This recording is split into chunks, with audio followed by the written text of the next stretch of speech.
dunay kinabuhi human ining kinabuhian. Nya ang kinabuhi human dinhi way katapusan. Pero kining way katapusan nga kinabuhi mga igsoon, duha ni siya ka klase.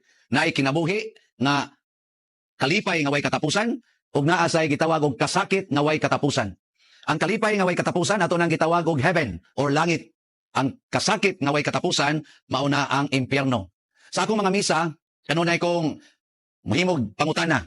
Asa man mo gusto? Labi na ka na magmisa kog minatay, maingon ko mga igsoon, asa man mo gusto? Adto ba mo sa langit o adto ba mo sa impyerno?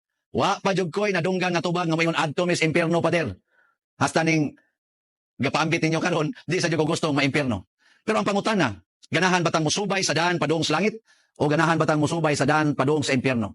Nasa dili pa nang dana, akong ipaambit ninyo unsa maning tuas langit. Ang tuas sa langit mao kadtong mga tawo nga wa nay sala. Limpyo na sila. Ang sala o ang silot sa sala limpyo na. Kinsa may tuas sa impyerno? Ang mga tawo nga namatay nga nagdaog sala. Ang sala o ang silot sa sala, gidaan nila pagkamatay.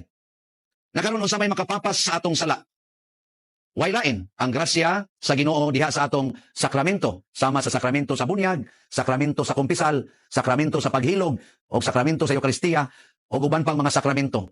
Mao ni siya ang makapapas sa atong sala. So kung ikaw karon nagpuyo-puyo, naa kay sala. Kung mamatay ka nga nagpuyo-puyo, kay mao nakag-asa ka pa dong. Apan kung magpakasal ka, ang resulta mapapas imong sala.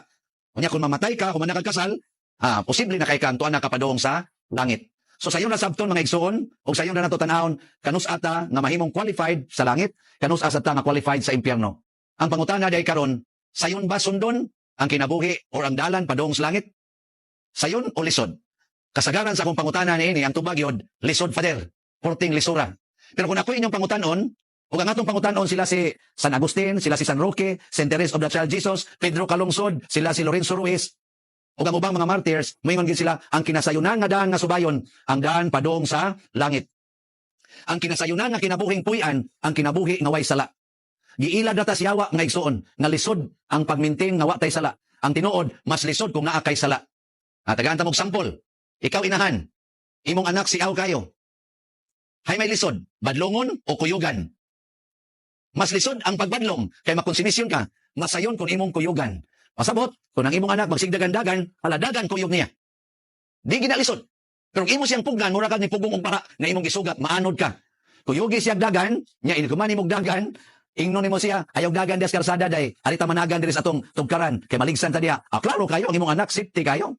Unya ko nang imong bana nangabit. Ay may sayon. Ang pakigbuwag niya, o pagdumot niya, o ang paghigugma, o pagpasaylo niya. So mga igsoon, ang langit, kung ato nang sugdan pagpuyo din sa kalibutan, ang atong kinabuhi, malipayon, malinaon, o gaan ang atong kasing-kasing.